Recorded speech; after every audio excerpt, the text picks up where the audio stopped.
Sa isang tahimik na baryo na napapaligiran ng mga bukirin at matataas na punong kahoy, naninirahan ang isang lalaking kilala ng lahat bilang si Rogelio. Isa siyang sabonghero, hindi lamang basta tagapanood ng sabong, kundi isang taong buong buhay ay inilaan sa pagpapalaki at pagpapalaban ng mga manok na panabong. Mula pa noong siya'y binata, pangarap na ni Rogelio ang yumaman sa sabong. Nakikita niya noon kung paano ang ibang sabongero ay nagiging kilala at iginagalang kapag nananalo ang kanilang alaga. Kapag ang isang manok ay nagwawagi sa laban, tila ba ang may-ari nito ay nagiging hari sa loob ng sabungan. Doon nagsimula ang kanyang hangarin, ang magkaroon ng manok na walang katapat. Ngunit sa kabila ng maraming taon na pagsubok, tila ba hindi sumasama sa kanya ang kapalaran. Araw-araw ay maaga siyang gumigising upang pakainin ang kanyang mga manok. May maliit siyang kulungan sa likod ng kanilang bahay na gawa sa kawayan at yero. Doon nakatira ang 5 manok na kanyang inaalagaan. Bawat isa ay may pangalan pa: si Kidlat, Bagwis, Pula, Taga at Siga. Inaalagaan niya ang mga ito ng buong sipag.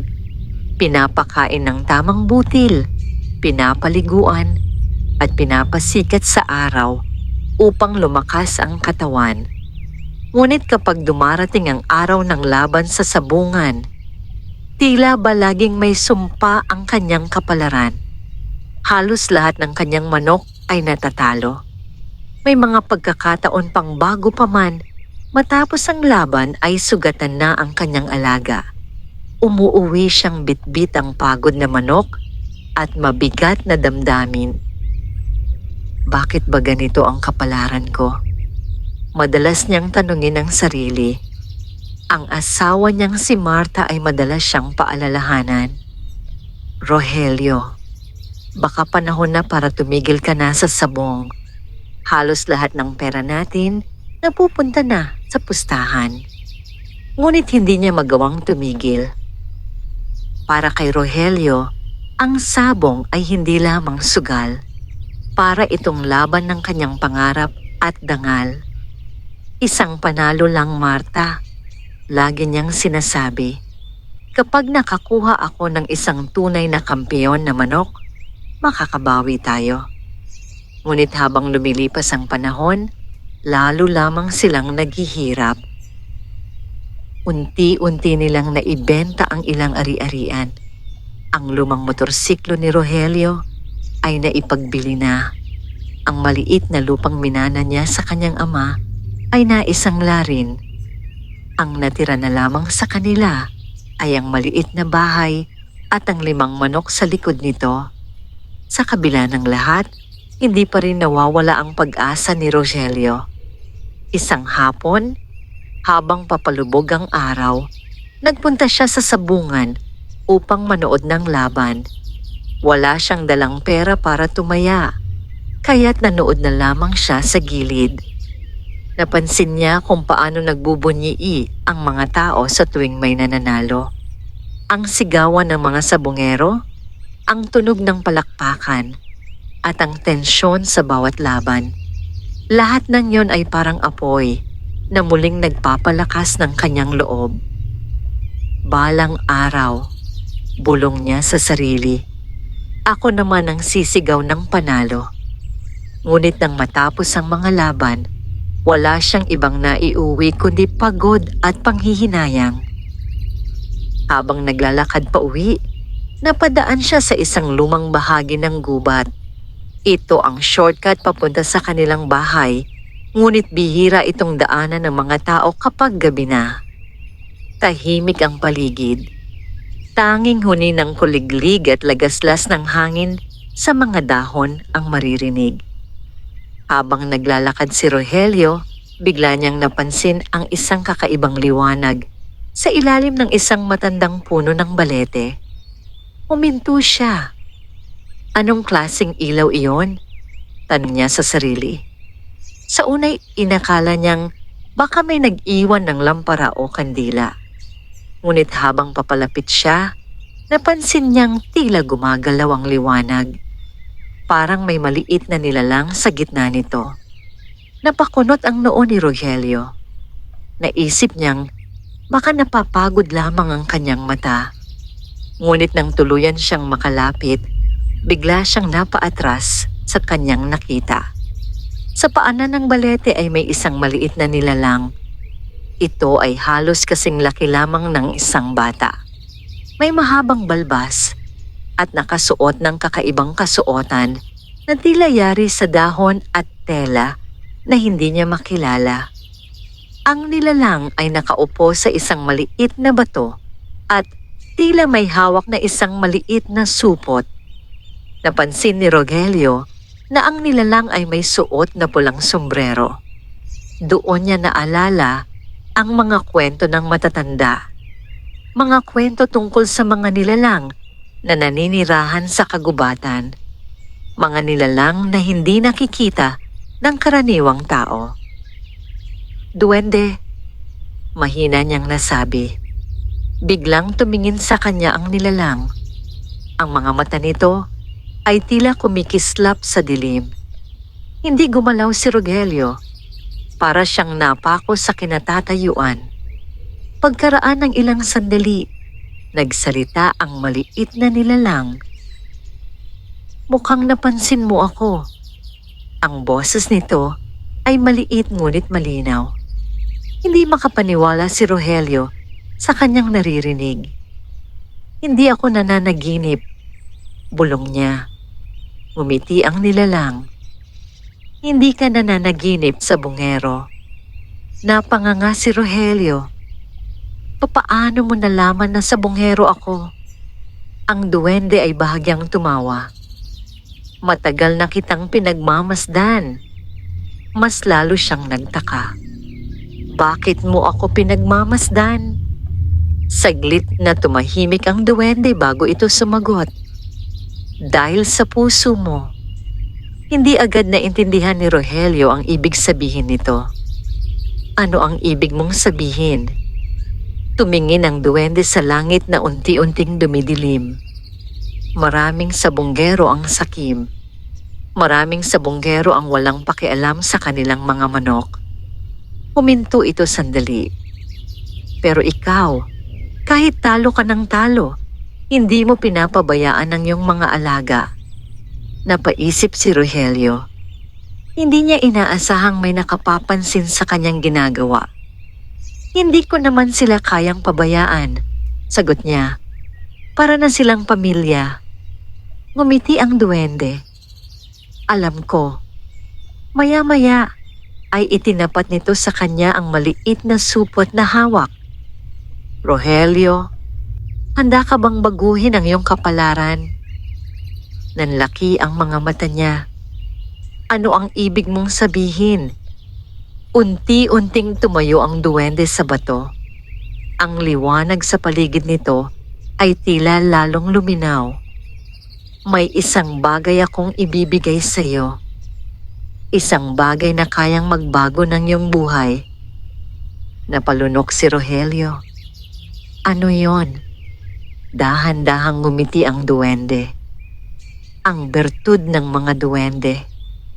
Hindi pa alam ni Rogelio na ang sandaling iyon ang magsisimula ng isang kakaibang pangyayari sa kanyang buhay. Isang lihim na kayamanan. Isang kapangyarihang maaaring magdala sa kanya sa yaman o sa kapahamakan. Hindi agad nakapagsalita si Rogelio matapos banggitin ng duwende ang salitang iyon. Bertud? Ulit niya habang nakakunot ang noo. Ano ba yon?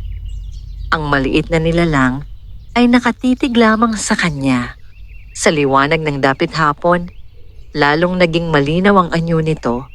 Ang mahabang balbas na tila pilak, ang pulang sombrerong nakapatong sa ulo, at ang matatalim, ngunit kalmado mga mata. Hindi lahat ng tao ay nakakaalam ng salitang yan, sagot ng duwende. At hindi rin lahat ay karapat-dapat na makaalam. Napalunok si Rogelio. Hindi niya alam kung matatakot ba siya o matutuwa. Ngunit sa kaibuturan ng kanyang puso, naramdaman niyang kakaiba ang sandaling iyon. Para bang may mahalagang bagay na malapit nang mangyari sa kanyang buhay. Kung hindi ko alam, sabi niya, paano ko malalaman kung karapat-dapat ako? Ngumiti ng bahagya ang duwende. Ang bertud ay isang kayamanan na ipinagkakatiwala lamang ng aming lahi sa iilang tao. Ito ay hindi lamang ginto o pilak. Ito ay biyaya at pagsubok. Pagsubok? Tanong ni Rogelio. Tumango ang duwende. Maraming taong nabigyan ng bertud, ngunit hindi lahat ay naging masaya sa huli. Mas lalo pang nalito si Rogelio. Kung ganoon, bakit mo ito ibibigay sa akin? Saglit na tumahimik ang duwende bago sumagot. Dahil matagal na kitang pinagmamasdan. Nagulat si Rogelio. Pinagmamasdan? Tuwing madaling araw kapag pinapakain mo ang iyong mga manok. Tuwing hinahaplos mo sila pagkatapos matalo sa laban. Tuwing umuuwi kang walang pera, ngunit hindi mo sila pinapalo o pinapabayaan. Napayuko si Rogelio. Hindi niya inaasahan na may nakakita sa kanyang mga ginagawa. Para sa kanya, simpleng pag-aalaga lamang yon. Ngunit para sa duwende, tila may kahulugan ang bawat kilos niya. Mahirap ang buhay mo, sabi ng duwende. Ngunit hindi ka naging malupit, hindi ka naging sakim. Unti-unting nagkaroon ng kakaibang pakiramdam si Rogelio. Parang may biglang pag-asa na sumibol sa kanyang dibdib. Ano ba talaga ang bertud? Muli niyang tanong. Dahan-dahang binuksan ng duwende ang maliit na supot na hawak nito. Sa loob ay may isang maliit na bato na kulay gintong kumikislap. Ngunit hindi ito ordinaryong bato. Sa bawat galaw nito ay tila may liwanag na sumasayaw sa loob. Parang may sariling buhay. Ang bertud, sabi ng duwende, ay isang mahiwagang biyaya. Kapag ito ay nasa isang tao, ang kapalaran niya ay maaaring magbago. Paano? Tanong agad ni Rogelio. Magkakaroon ka ng swerte. Hindi makapaniwala si Rogelio. Swerte sa sabong? Ngumiti ang duwende. Hindi lamang sa sabong. Lumapit ito ng kaunti at iniabot ang maliit na bato. Ngunit hindi agad ito kinuha ni Rogelio. Bakit ako? Tanong niya. Ang duwende ay tumingin sa kanya ng diretso. Dahil ikaw, ang isa sa iilang taong nakita kong may malasakit. Kahit sa mga hayop na ginagamit sa laban. Huminto ito sandali bago nagsalita muli. Ngunit tandaan mo ito, Rogelio. Bahagyang lumakas ang hangin sa paligid. Ang mga dahon ng balete ay tila kumaluskos na parang nakikinig sa kanilang usapan. Ang bertud ay may kapalit. Napakunot ang noo ni Rogelio. Anong kapalit? Hindi mo ito maaaring gamitin para sa kasamaan. Tahimik siyang nakinig. Hindi mo maaaring abusuhin ang biyayang ito at higit sa lahat, huminto ang duwende at tumingin ng masinsinan sa kanya. Hindi mo maaaring ipagmalaki kung saan ito nanggaling. Bakit? Tanong ni Rogelio. Dahil ang lihim ng mga duwende ay hindi dapat malaman ng lahat ng tao. Naintindihan niya ang ibig sabihin nito. Kung sakaling magbago ang kanyang kapalaran, hindi niya maaaring sabihin na may duwende na tumulong sa kanya. Ikaw lamang at ako ang makakaalam, sabi ng duwende. Unti-unting iniabot nito ang bato. Matagal itong tinitigan ni Rogelio. Ang puso niya ay mabilis na tumitibok. Sa wakas, dahan-dahan niyang inabot ang kamay. Nang mahawakan niya ang bato, bigla siyang nakaramdam ng kakaibang init sa kanyang palad. Parang may enerhiyang dumadaloy sa kanyang katawan. Ano ito? Tanong niya. Iyan ang bertud, sagot ng duwende. Simula ngayon, nasa iyo na ang biyayang yon. Paano ko ito gagamitin? Ilagay mo lamang ito sa lugar kung saan mo itinatago ang iyong mga gamit na mahalaga. Ganun lang, tumango ang duwende. Hindi mo kailangang ipakita sa kahit kanino. Hindi mo rin kailangang sabihin kung ano ito. Tinitigan ni Rogelio ang bato. Hindi pa rin siya makapaniwala sa nangyayari. Talaga bang magbabago ang kapalaran ko? Ngumiti ang duwende. Ang kapalaran ay parang manok sa sabungan. Bakit? Minsan nananalo, minsan natatalo. Ngunit kapag may bertud, mas madalas kang mananalo. Napangiti si Rogelio. Matagal na niyang hinihintay ang pagkakataong iyon. Ang pagkakataong makabawi sa lahat ng kanyang pagkatalo. Ang pagkakataong may ahon ng kanyang pamilya sa kahirapan. Salamat, sabi niya ng taos puso. Hindi mo pa ako dapat pasalamatan, sagot ng duwende. Bakit? Dahil hindi pa nagsisimula ang tunay na pagsubok. Napakunot ang noo ni Rogelio. Ngunit bago pa siya makapagtanong muli, biglang kumislap ang liwanag sa paligid ng duwende. Unti-unti itong naglaho sa harap niya. Parang usok na tinangay ng hangin. Sandali! Sigaw ni Rogelio. Ngunit wala na. Ang natira na lamang ay ang tahimik na gubat at ang malamig na hangin ng gabi. Napatayo siyang mag-isa sa ilalim ng balete. Sa kanyang palad ay hawak pa rin niya ang maliit na gintong bato. Ang bertud ng duwende. Hindi pa alam ni Rogelio na sa susunod na mga araw, magsisimula na ang pagbabago sa kanyang buhay. Isang pagbabago na magdadala sa kanya sa kayamanan at sa mga lihim na hindi niya kailanman inakalang haharapin. Tahimik ang gabi habang naglalakad si Rogelio pauwi mula sa gubat. Mahigpit niyang hawak sa kanyang kamay ang maliit na bato na ibinigay ng duwende, ang bertud. Sa bawat hakbang niya ay tila hindi pa rin siya makapaniwala sa nangyari.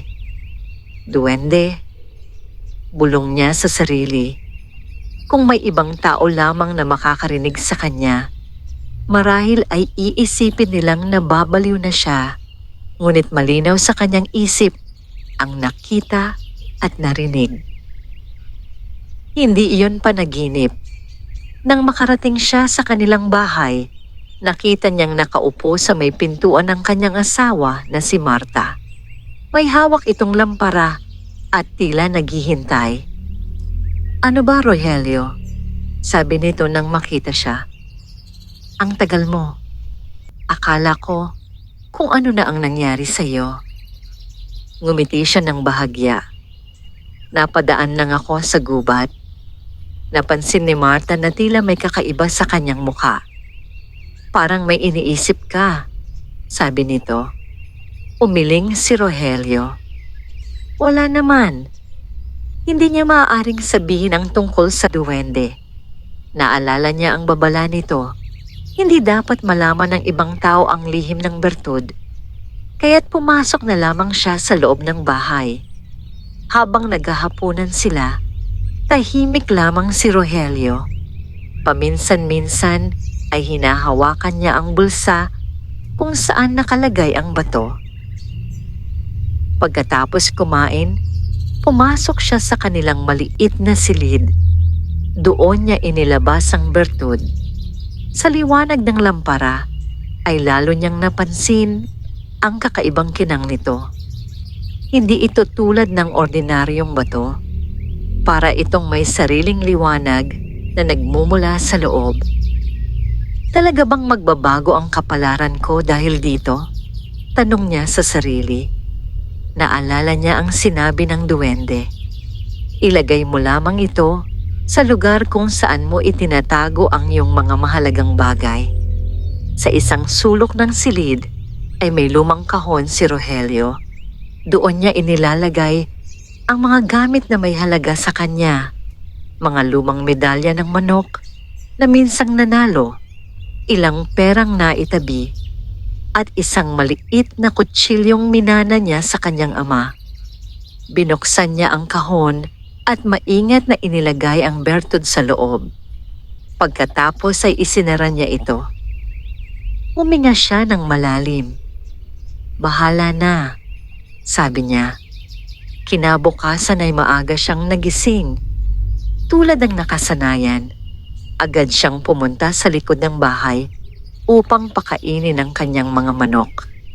Ngunit may napansin siya agad na kakaiba. Si Kidlat, ang kanyang paboritong manok, ay tila masigla kaysa dati. Ang mga mata nito ay matalas at ang mga pakpak nito ay tila puno ng lakas. Anong nangyari sa'yo? Tanong niya habang pinagmamasdan ang manok. Tinapik niya ito ng bahagya. Napansin niyang matibay ang katawan nito at tila handang lumaban. Napangiti si Rogelio. Sa loob ng maraming buwan, ngayon lamang niya nakita ang ganitong sigla sa isa sa kanyang mga manok. Maya-maya ay lumabas si Marta mula sa bahay. Nagising ka na pala, sabi nito. Oo, napansin din ni Marta ang manok. Parang ang lakas niyan ngayon ah. Tumango si Rogelio. Oo nga. Hindi niya maiwasang isipin ng bertud. Posible kayang ito na ang unang palatandaan. Habang iniisip niya yon, dumating ang kapitbahay nilang si Mang Tano, isang matandang sabungero rin. Rogelio, tawag nito. Lumapit siya. Ano yon, Mang Tano? May laban mamaya sa sabungan. Baka gusto mong sumali. Napakamot siya sa ulo. Wala na akong pera para sa pustahan. Ngumiti ang matanda. Hindi mo naman kailangang tumaya ng malaki. Subukan mo lang. Tiningnan ni Rogelio si Kidlat. Sa loob ng maraming buwan ay hindi na siya sumali sa laban dahil sa sunod-sunod na pagkatalo. Ngunit ngayon ay may kakaibang pakiramdam siyang nararamdaman. Parang may nagsasabing, subukan niya. Siguro nga, sabi niya. Nang tanghali, dinala niya si Kidlat sa sabungan. Hindi kalakihan ang laban sa araw na yon. Karaniwang sabungero lamang mula sa mga kalapit na baryo ang naroon. Ngunit para kay Rogelio, parang mahalaga ang sandaling iyon. Ito ang unang laban niya matapos makuha ang bertud. Habang hawak niya ang kanyang manok, napansin niyang tila kalmado ito, ngunit puno ng lakas. Lumapit ang isang sabongherong kilala sa lugar. Ano, Rogelio? Sabi nito. May laban ka ba? Oo. Tiningnan nito si Kidlat. Sigurado ka ba dyan? Matagal na akong hindi nakakita ng panalo mo. Ngumiti si Rogelio. Subukan lang. Maya-maya ay nagsimula na ang laban. Ipinagitna sa arena ang dalawang manok. Ang kalaban ni Kidlat ay isang malaking pula na kilalang matapang sa sabungan. Maraming nanood ang nagbulungan. Lamang ang pula. Mahihirapan si Rogelio dyan. Ngunit hindi nagsalita si Rogelio. Tahimik lamang siyang nakatitig sa kanyang manok. Sa loob ng kanyang isip ay may isang tanong. Ito na kaya ang simula ng pagbabago? Sumigaw ang tagapamahala ng laban. Pakawala! Sa isang iglap ay naglaban ang dalawang manok. Lumipad ang mga balahibo habang mabilis na nagpalitan ng tuka at sipa ang dalawa. Tahimik na pinapanood ni Rogelio ang laban. Sa unang pagkakataon, hindi siya kinakabahan. Sa halip ay may kakaibang tiwala siyang nararamdaman. Biglang tumalon si Kidlat at tumama ang kanyang tari sa kalaban. Isang mabilis na galaw, isang malakas na sigaw mula sa mga nanonood. Bumagsak ang pulang manok. Tahimik ang sabungan sa loob ng ilang segundo. Pagkatapos ay narinig ang boses ng tagapamahala. Panalo! Nanlaki ang mga mata ni Rogelio. Hindi siya makapaniwala. Matagal na panahon na ang lumipas mula nang huli siyang manalo. Ngunit ngayon, sa unang laban, matapos niyang makuha ang bertud, panalo agad. Narinig niya ang mga bulungan ng mga tao sa paligid. Ang bilis ng laban. Malakas pala ang manok ni Rogelio. Ngunit habang hawak niya si Kidlat, isang bagay lamang ang pumapasok sa kanyang isip. Ang maliit na bato sa loob ng kanyang kahon. Ang bertud ng duwende.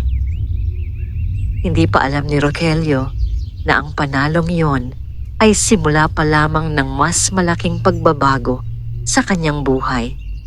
Isang pagbabago na magdadala sa kanya sa tagumpay. Ngunit magbubukas din ng mga lihim na hindi niya inaasahan. Hindi agad nakaalis si Rogelio sa sabungan matapos ang laban. Hawak pa rin niya si Kidlat habang ang mga tao sa paligid ay patuloy na nag-uusap tungkol sa mabilis na panalo. Para sa iba, isa lamang itong karaniwang laban. Ngunit para kay Rogelio, tila napakalaking bagay nito. Matagal na panahon na ang lumipas mula nang huli siyang makaramdam ng ganoong kasiyahan.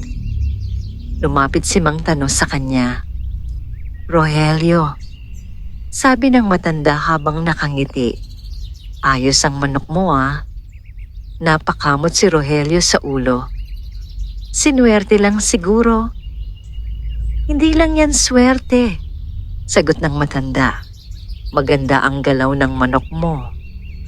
Napangiti si Rogelio, ngunit hindi siya nagsalita.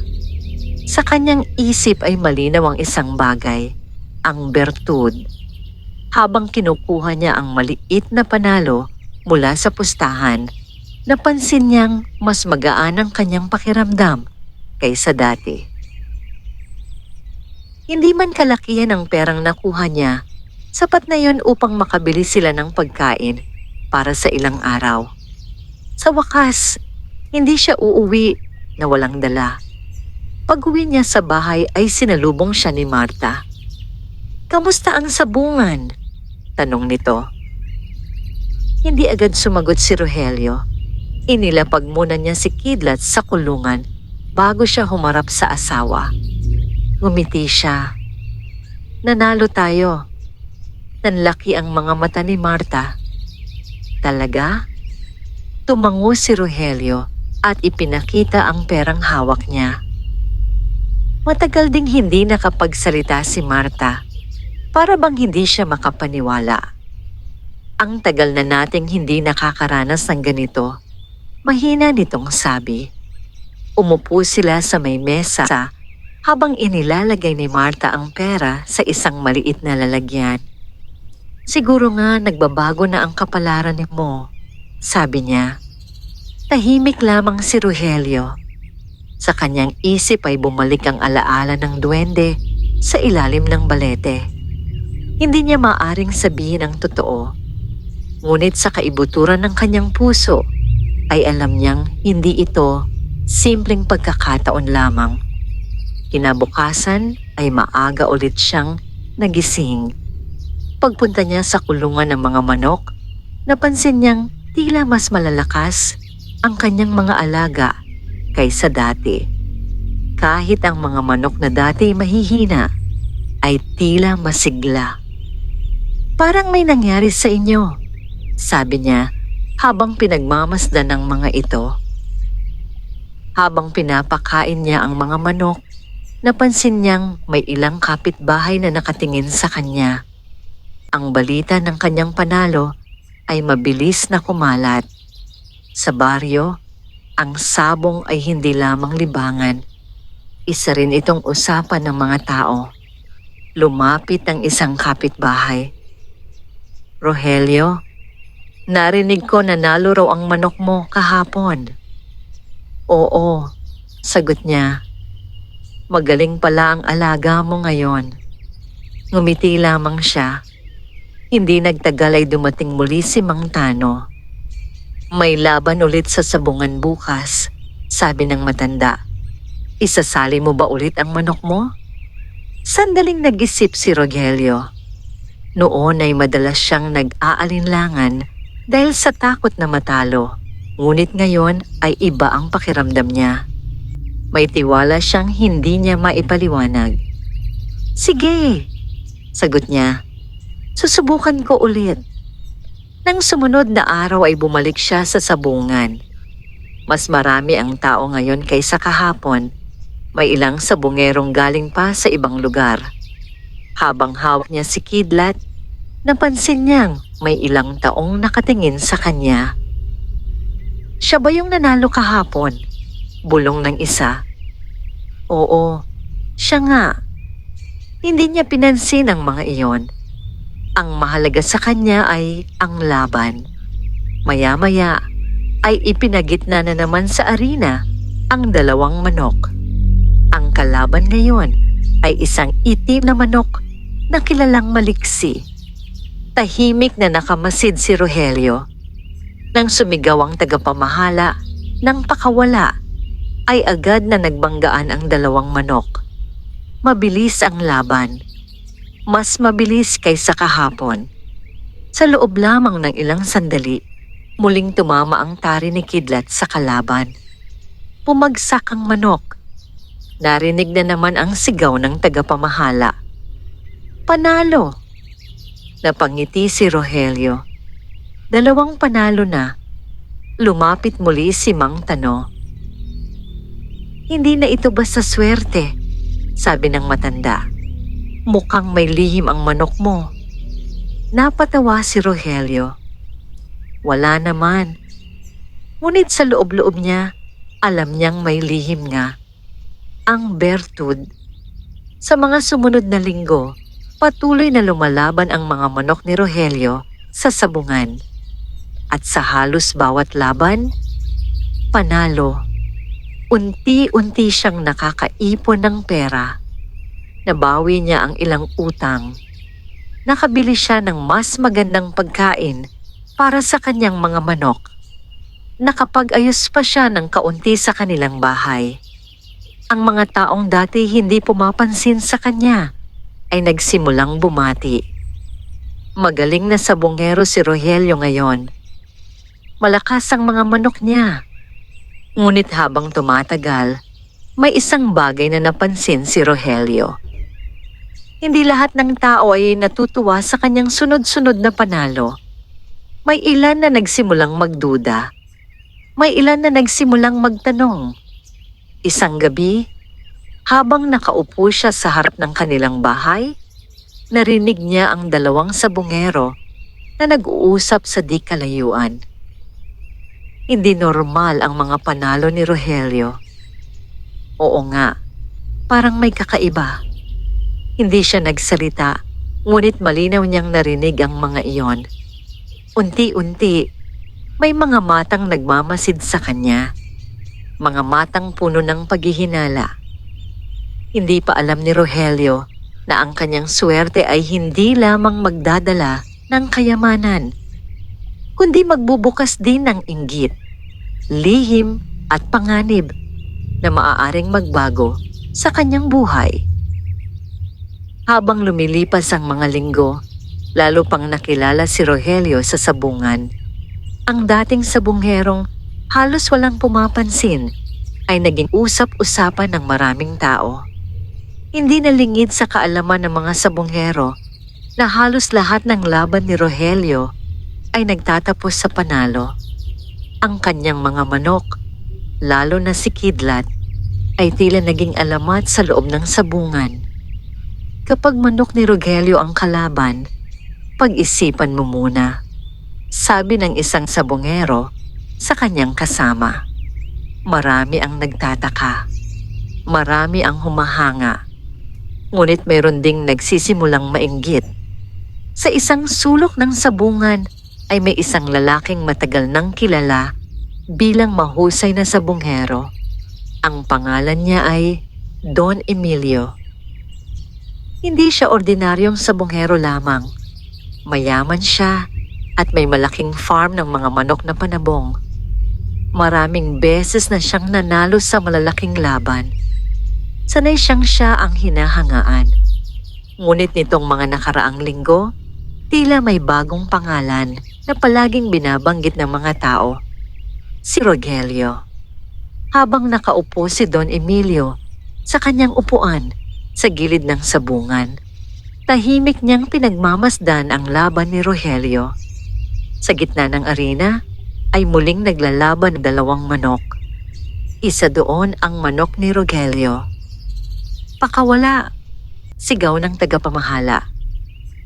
Nagbanggaan ang dalawang manok. Mabilis ang galaw. Sa loob lamang ng ilang sandali, muling tumama ang tari ng manok ni Rogelio. Bumagsak ang kalaban. Panalo! Umalingaw-ngaw ang sigawan ng mga tao. May ilan na pumalakpak. Ngunit sa kabilang panig ng sabungan, nanatiling tahimik si Don Emilio. Nakatitig lamang siya kay Rogelio. Mukhang hindi pangkaraniwan ng sabungerong yon. Mahina niyang sabi sa kanyang tauhan na si Victor. Matagal ko na po siyang nakikita dito, sagot ni Victor. Pero nitong mga nakaraang linggo lang siya na nanalo ng ganyan. Napaisip si Don Emilio. Walang sabunghero na biglang nagiging ganyan kaswerte, sabi niya. Tahimik si Victor. Alam niyang kapag may pinaghihinalaan si Don Emilio, hindi ito basta-basta titigil hanggat hindi niya nalalaman ang katotohanan.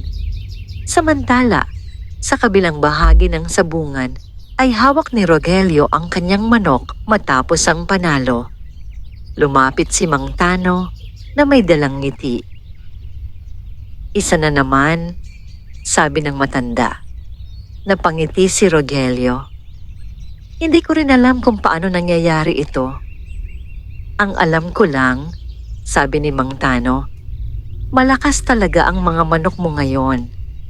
Ngunit habang nag-uusap sila, may isang pares ng mata na nakamasid sa kanila. Ang mga mata ni Don Emilio. Makalipas ang ilang sandali, ay lumapit si Victor kay Rogelio. Magandang araw, sabi nito. Magandang araw din, sagot ni Rogelio. Napansin ng amo ko ang mga laban mo. Talaga? Tumango si Victor. Gusto kanyang makausap. Nagulat si Rogelio. Sino ang amo mo? Si Don Emilio. Biglang natahimik si Rogelio. Kilala niya ang pangalang iyon. Halos lahat ng sabongero sa lugar ay kilala si Don Emilio. Isa itong makapangyarihang sabongero. Bakit niya ako gustong makausap? Tanong niya. Hindi ko rin alam, sagot ni Victor. Pero interesado siya sa mga manok mo. Napaisip si Rogelio. Hindi niya alam kung dapat ba siyang matuwa o mag-alala. Sa kabilang banda, lumapit si Don Emilio sa kanila. Matangkad ang lalaki at maayos ang pananamit. Halata ang kayamanan sa kanyang kilos at pananalita. Ikaw si Rogelio? Tanong niya. Opo, sagot ni Rogelio. Tiningnan ni Don Emilio ang manok sa kanyang kamay. Maganda ang galaw ng manok mo. Salamat po. Gusto kong bilhin ang isa sa mga manok mo. Nanlaki ang mga mata ni Rogelio. Bilhin? Oo, sagot ni Don Emilio. Magbibigay ako ng magandang presyo. Napaisip siya. Malaki ang maitutulong ng pera sa kanyang pamilya. Ngunit hindi niya maipaliwanag kung bakit ayaw niyang ibenta ang kanyang mga manok. Parang may nagsasabing hindi niya dapat gawin yon. Pasensya na po, sabi niya. Hindi ko pa binebenta ang mga manok ko. Bahagyang nagbago ang ekspresyon ni Don Emilio. Hindi siya sanay na tinatanggihan. Sigurado ka? Tanong niya. Opo. Tahimik na tumango si Don Emilio. Kung ganoon, sana'y magpatuloy ang swerte mo. Ngunit habang umaalis ito, may kakaibang tingin sa kanyang mga mata.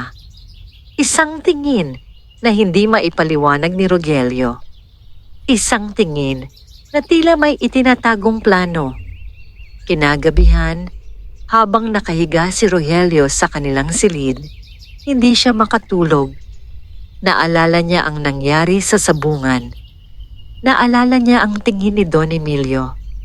At sa hindi niya maipaliwanag na dahilan, nakaramdam siya ng kakaibang kaba. Dahan-dahan siyang bumangon at binuksan ang kahon kung saan nakalagay ang bear tooth. Nandoon pa rin ang maliit na gintong bato. Tahimik itong kumikislap sa liwanag ng lampara. Hindi pa alam ni Rogelio na ang kayamanang yon ay hindi lamang nagdala ng swerte sa kanyang buhay, kundi nagising din ang mga taong handang gawin ang lahat upang makuha ang lihim nito. Lumipas ang ilang araw matapos ang pagkikita ni na Rogelio at Don Emilio sa sabungan. Patuloy pa rin ang pagdami ng mga laban na sinalihan ni Rogelio. At tulad ng dati, halos lahat ay nagtatapos sa panalo. Unti-unti ring nagbago ang buhay nila ni Marta. Hindi na sila nag-aalala sa pang-araw-araw na pagkain. Nakabili na sila ng bagong yero para sa bubong ng kanilang bahay. Nakapag-ayos din sila ng mas maayos na kulungan para sa mga manok. Ang mga kapitbahay na dati nakikitang kawawa, si Rogelio, ay ngayon ay bumabati at humahanga sa kanya. Ngunit sa kabila ng lahat ng iyon, may isang bagay na hindi mapakali sa kanyang isip. Ang tingin ni Don Emilio. Isang gabi, habang nagpapahinga si Rogelio sa harap ng kanilang bahay, napansin niyang tila may gumagalaw sa gilid ng kanilang bakuran. Tumayo siya at lumapit. Ngunit nang tignan niya ng mabuti, wala siyang nakitang tao. Tao ba yon? Bulong niya sa sarili. Maya-maya ay bumalik siya sa loob ng bahay. Hindi niya alam na sa likod ng ilang punong kahoy ay may 2 taong nakamasid sa kanilang bahay. Sina Victor at isa pang tauhan ni Don Emilio. Sigurado ka bang dito nakatira? Tanong ng kasama. Oo, sagot ni Victor. Ito ang bahay ng sabungerong nananalo palagi. Tahimik nilang pinagmamasdan ang bahay. Anong hinahanap natin? Tanong ng isa. Sumagot si Victor habang nakatitig sa kulungan ng mga manok. May kakaiba sa taong yon, hindi normal ang swerte niya. Iniisip mo bang nandadaya siya? Umiling si Victor. Hindi. Matagal na akong nanonood ng sabong. Hindi ganoon ang itsura ng pandaraya. Kung ganoon, may lihim siya. Nagkatinginan ng 2. Samantala, sa loob ng bahay ay natutulog na si Rogelio. Ngunit sa kalagitnaan ng gabi, bigla siyang nagising. May narinig siyang kakaibang tunog mula sa labas. Parang may kumaluskos sa may kulungan ng mga manok. Mabilis siyang bumangon. Kinuha niya ang isang kahoy na patpat at lumabas ng bahay. Tahimik ang paligid. Tanging ang malamig na hangin ng gabi ang gumagalaw sa mga dahon. Lumapit siya sa kulungan ng mga manok. Naroon pa rin ang lahat ng kanyang alaga. Walang nawawala. Baka hayop lang, sabi niya sa sarili. Ngunit habang papabalik siya sa bahay, bigla siyang nakaramdam ng kakaibang presensya. Parang may nakatingin sa kanya. Paglingon niya sa likod, wala siyang nakitang tao. Ngunit sa di kalayuan, sa ilalim ng isang puno, sa gilid ng bakuran, may munting liwanag na kumikislap. Napakunot ang noo ni Rogelio. Dahan-dahan siyang lumapit. At nang makita niya kung ano iyon, bahagya siyang napangiti. Sa ibabaw ng isang bato ay nakaupo ang isang maliit na nilalang. May pulang sombrero, mahabang balbas, ang duwende. Mukhang mabilis ang pagbabago ng buhay mo, sabi ng duwende habang nakangiti. Salamat sa iyo, sagot ni Rogelio. Hindi pa doon nagtatapos ang lahat. Naupo si Rogelio sa tapat ng maliit na nilalang. May problema ba? Tanong niya. Tumingin ang duwende sa paligid. May mga taong nagsisimulang maghinala. Biglang naging seryoso si Rogelio. Alam ko, hindi ka dapat magpakampante. Napakunot ang noo niya. Bakit?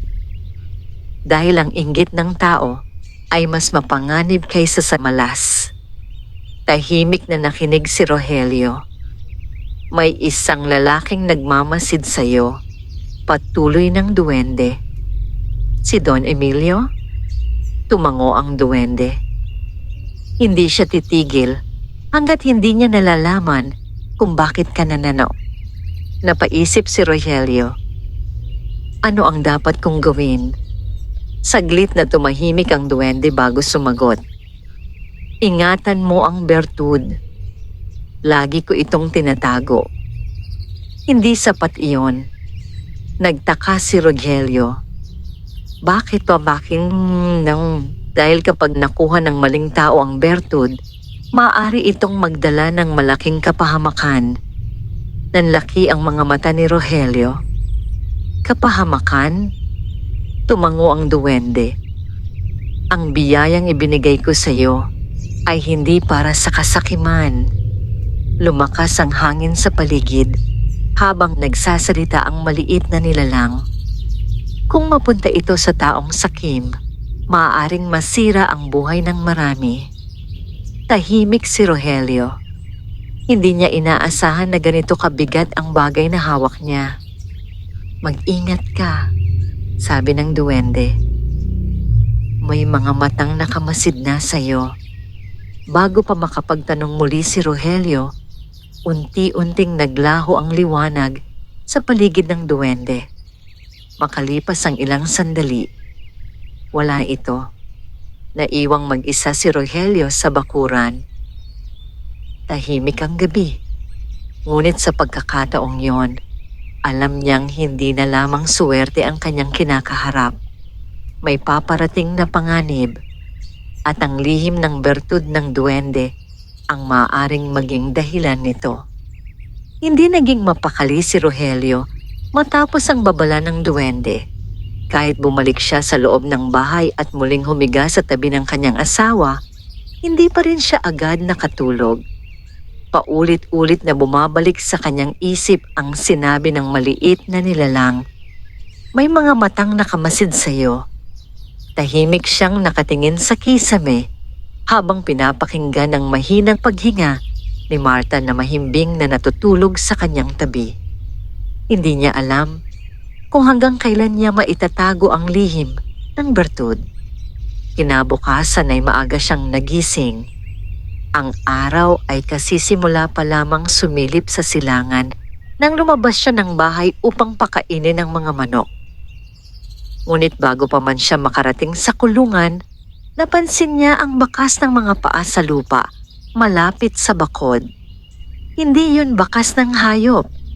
Malinaw na bakas ng tao. Napakunot ang noo ni Rogelio.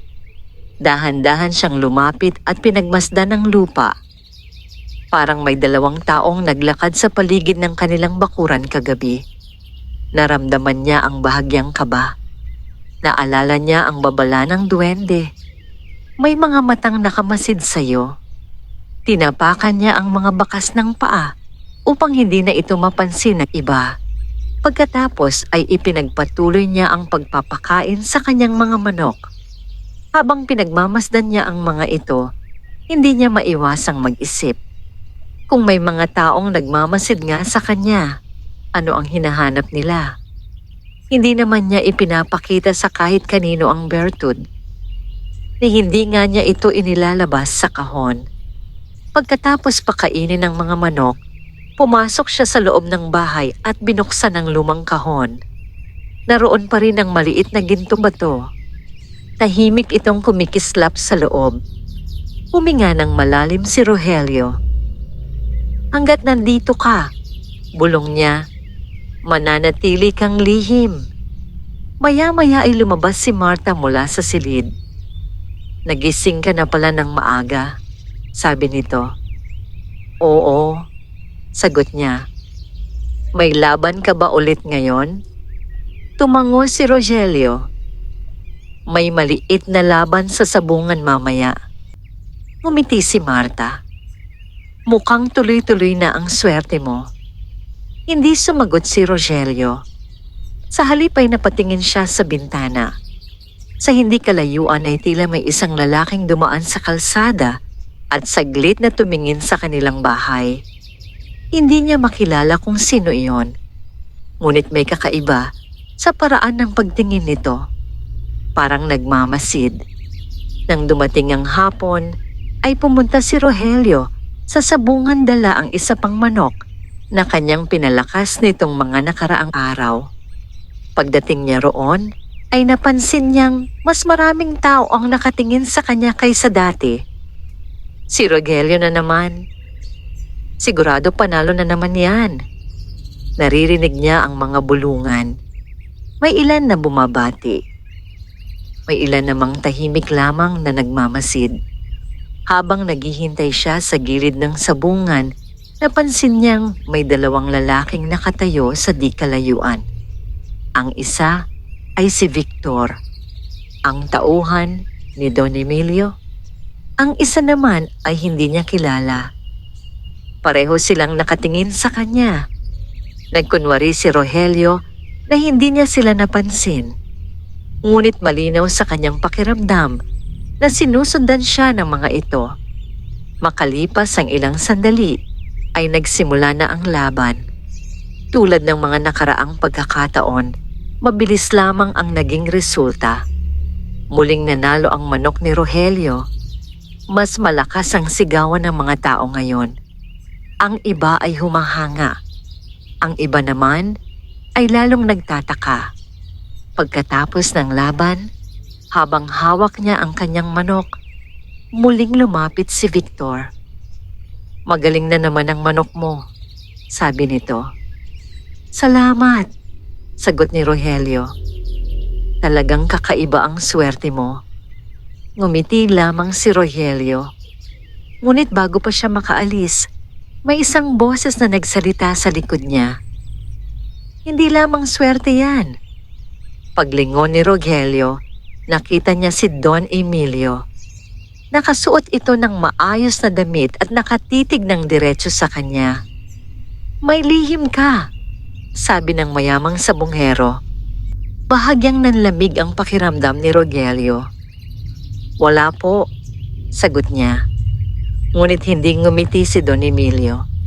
Sa halip ay tumingin ito sa mga manok ni Rogelio. Matagal na akong sabunghero, sabi niya.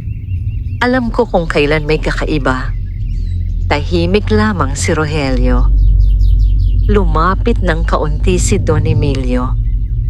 Kung may alam kang paraan para palakasin ang mga manok mo, sabi nito, handa akong magbayad ng malaki para malaman yon. Umiling si Rogelio. Wala po akong lihim. Sandaling nagkatitigan ng dalawa. Pagkatapos ay bahagyang ngumiti si Don Emilio. Kung ganoon, sana'y magpatuloy ang swerte mo. Ngunit nang umalis ito, may kakaibang pakiramdam si Rogelio. Isang pakiramdam na parang hindi pa tapos ang usapan. Habang naglalakad siya pa uwi mula sa bungan, napansin niyang may 2 anino na sumusunod sa kanya sa di kalayuan. Hindi siya lumingon, ngunit alam niyang hindi siya nagkakamali. May mga taong nagsisimula ng maghanap ng kanyang lihim. At kung magpapatuloy iyon, maaaring dumating ang araw na matuklasan nila ang bertud ng duwende. Habang naglalakad, pauwi si Rogelio mula sa sabungan. Malinaw sa kanyang pakiramdam na hindi siya nag-iisa sa daan. Ang kalsadang tinatahak niya ay tahimik at madilim. Ilang lampara lamang ang nagbibigay ng mahinang liwanag sa paligid. Sa magkabilang gilid ay may mga punong kahoy at ilang bahay na halos sarado na ang mga bintana. Hindi siya lumilingon. Ngunit alam niyang may mga taong sumusunod sa kanya. Naririnig niya ang mahihinang yabag sa di kalayuan. Mas lalo niyang hinigpitan ang hawak sa hawla ng kanyang manok. Nang makarating siya sa kanilang bahay, ay mabilis siyang pumasok sa loob at isinara ang pinto. "Ang aga mong bumalik," sabi ni Marta mula sa kusina. "Medyo pagod lang," sagot ni Rogelio. Hindi niya sinabi ang tungkol sa mga aninong sumusunod sa kanya. Ayaw niyang mag-alala ang kanyang asawa. Pagkatapos kumain ay agad siyang lumabas upang tingnan ang mga manok. Tahimik ang paligid. Ang mga manok ay maayos na nasa kulungan. Ngunit habang pinagmamasdan niya ang bakuran, hindi mawala sa kanyang pakiramdam ang kaba. Parang may paparating na hindi maganda. Kinagabihan, matapos matulog si Marta, nanatiling gising si Rogelio. Nakaupo siya sa may bintana habang pinagmamasdan ang madilim na bakuran. Hindi niya alam kung bakit, ngunit pakiramdam niya ay may mangyayari. Lumipas ang ilang oras. Tahimik pa rin ang gabi. Ngunit bandang hating gabi, bigla siyang nakarinig ng mahinang kaluskos mula sa likod ng bahay. Mabilis siyang tumayo. Dahan-dahan siyang lumapit sa bintana at sumilip sa labas. Sa una ay wala siyang nakita. Ngunit makalipas ang ilang segundo, may 2 aninong gumalaw malapit sa kulungan ng mga manok. Nanlaki ang mga mata ni Rogelio. "Tama nga ang kutob ko," bulong niya. Agad niyang kinuha ang isang matibay na kahoy na patpat at tahimik na lumabas ng bahay. Hindi niya ginising si Marta. Ayaw niyang matakot ito. Habang papalapit siya sa kulungan ng mga manok, narinig niya ang mahihinang bulungan. "Sigurado ka bang dito niya itinatago ang lihim?" tanong ng isang lalaki. "Oo," sagot ng isa. Hindi normal ang panalo niya. May kung anong tinatago ang taong yon. Nakilala ni Rogelio ang boses. Si Victor. Naramdaman niyang bumilis ang tibok ng kanyang puso. Ang 2 lalaki ay tila naghahalongkat sa paligid ng kulungan. "Hanapin mo sa loob ng bahay," sabi ni Victor. Sa sandaling iyon ay hindi na nakapagpigil si Rogelio. Lumapit siya at malakas na sumigaw. "Ano ang ginagawa ninyo dito?" Nagulat ang 2 lalaki at mabilis na napalingon. "Rogelio," sabi ni Victor, "huwag kayong lalapit sa bahay ko." Sigaw ni Rogelio habang hawak ang kahoy na patpat. Saglit na nagkatinginan ng 2 lalaki. Mukhang hindi nila inaasahan na gising pa siya. "Hindi ka dapat magalit," sabi ni Victor habang pilit nang ngumiti. "May hinahanap lang kami." "Ano ang hinahanap ninyo?" Hindi agad sumagot si Victor. Sa halip ay tinitigan niya si Rogelio ng mabuti. "Ang lihim ng swerte mo." "Wala akong lihim," sagot ni Rogelio. Ngunit hindi naniwala si Victor. "Hindi kami naniniwala," sabi nito. At hindi rin naniniwala si Don Emilio. Unti-unting lumapit si Victor. "Mas mabuti pang sabihin mo na sa amin kung ano ang tinatago mo." Hinawakan ni Rogelio ng mas mahigpit ang kahoy na patpat. "Umalis kayo sa bakuran ko." Sandaling nagkaroon ng tensyon sa pagitan nila. Tahimik ang gabi. Tanging ang hangin at ang mahihinang tunog ng mga manok ang maririnig. Sa wakas ay bahagyang ngumiti si Victor. "Sige," sabi niya. "Umalis muna kami." Ngunit bago siya tumalikod, nagsalita siya muli. "Pero tandaan mo ito, Rogelio." Bahagyang lumapit ang lalaki at tumingin ng diretso sa kanyang mga mata. "Hindi kami titigil hanggat hindi namin nalalaman ang lihim mo."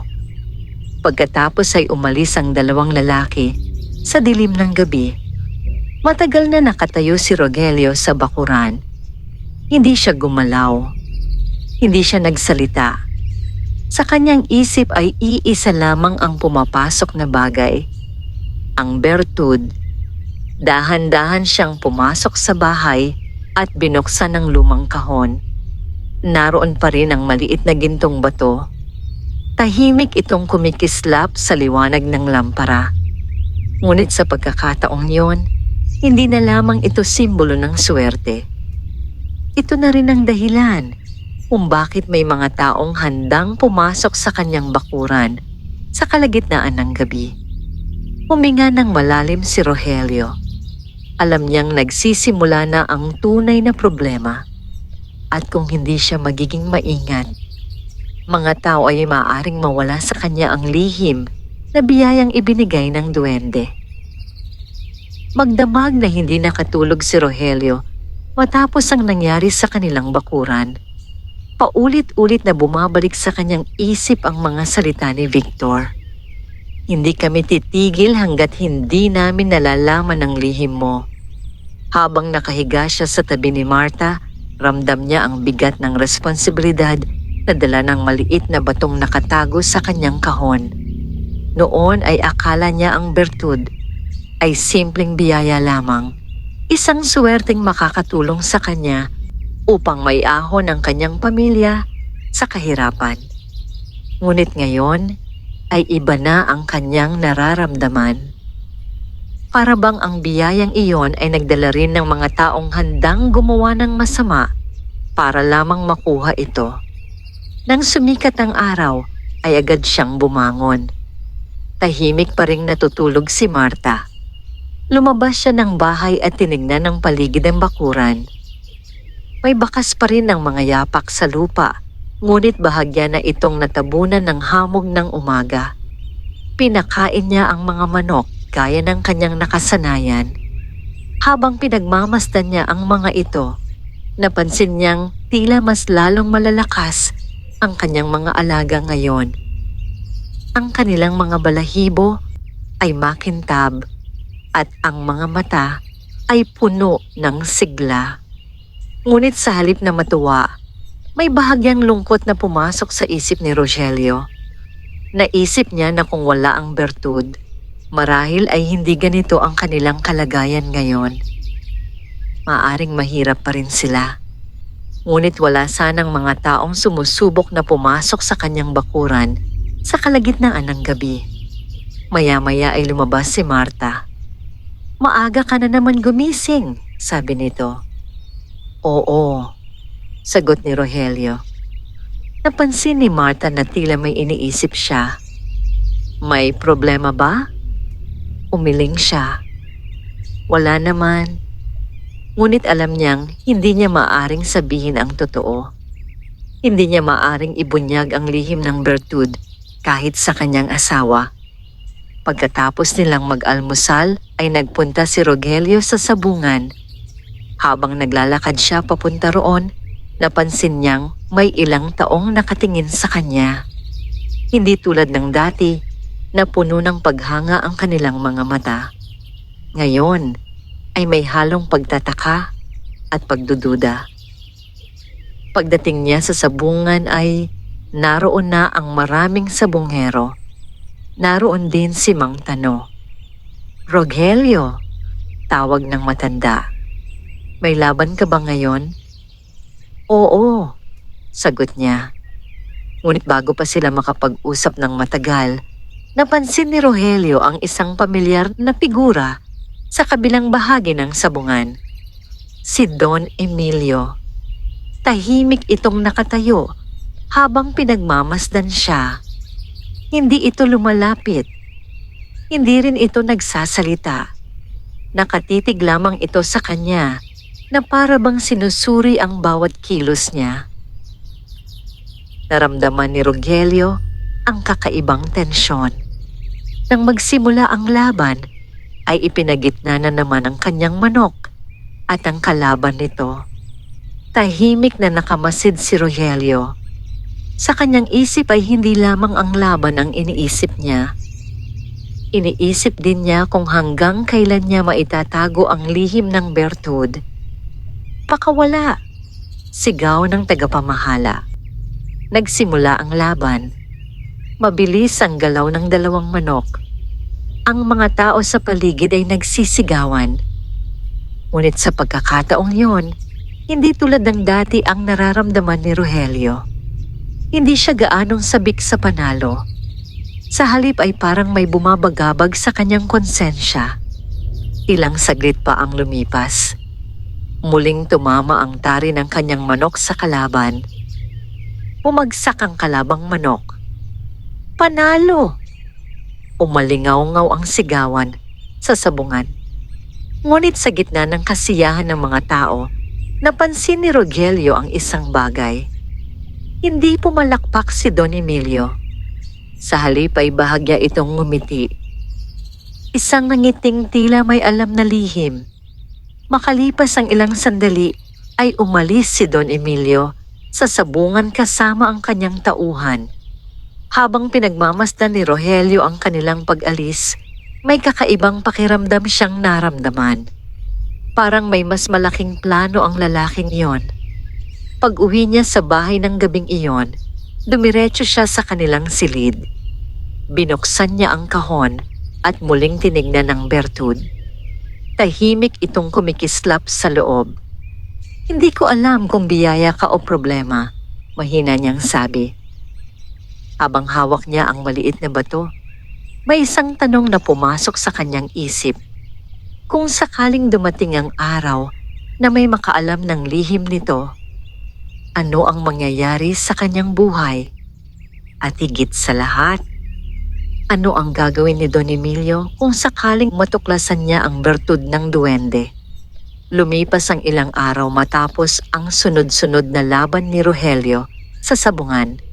Tuloy pa rin ang kanyang mga panalo at lalo pang lumaki ang kanyang pangalan sa mga sabungero. Ngunit kasabay ng pagtaas ng kanyang tagumpay ay ang pagbigat ng kanyang isipan. Hindi na tulad ng dati ang pakiramdam niya sa bawat panalo. Dati ay puno siya ng tuwa at pag-asa. Ngayon ay may halong pangamba ang bawat sigaw ng panalo. Isang gabi, habang tahimik ang paligid at mahimbing nang natutulog si Marta, nagpasya si Rogelio na lumabas ng bahay. Bitbit niya ang maliit na kahon kung saan nakalagay ang Bertud. Dahan-dahan siyang naglakad papunta sa gilid ng kanilang bakuran kung saan matatanaw ang madilim na bahagi ng gubat. Ang hangin ay malamig at ang mga dahon ng puno ay marahang gumagalaw sa katahimikan ng gabi. Huminto siya sa ilalim ng isang matandang puno. Dahan-dahan niyang binuksan ang kahon. Nandoon pa rin ang maliit na gintong bato. Tahimik itong kumikislap sa liwanag ng buwan. Hindi ko alam kung ano ang dapat kong gawin sa'yo, mahina niyang sabi. Sa sandaling iyon, biglang may munting liwanag na lumitaw sa harap niya. Unti-unting nabuo ang isang maliit na anyo, ang duwende. Mukhang marami kang iniisip, sabi nito habang nakaupo sa isang maliit na ugat ng puno. Hindi na nagulat si Rogelio. Para bang inaasahan na niyang muling magpapakita ang nilalang. Hindi ko alam kung tama pa bang nasa akin ang bertud, sabi niya. Tahimik na nakinig ang duwende. Noong una, akala ko ito ang sagot sa lahat ng problema ko. Tumingin siya sa maliit na bato. Ngunit ngayon, parang ito na ang dahilan ng lahat ng problema.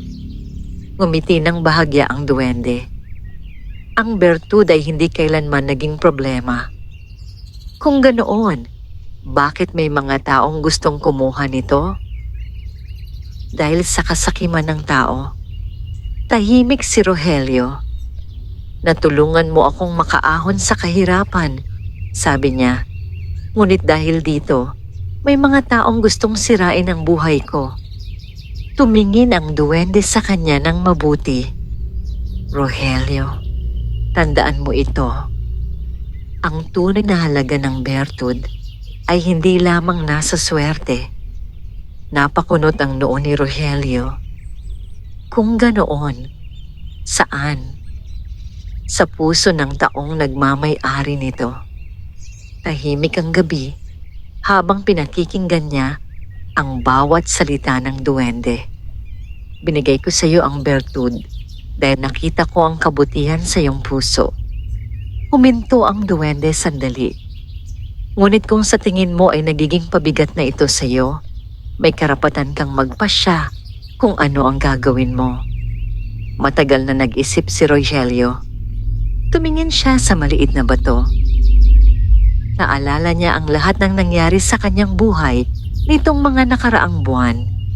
Ang kahirapan, ang unang panalo, ang pag-asenso ng kanyang pamilya, at ang mga taong nagsimulang mag-inggit at maghinala sa kanya.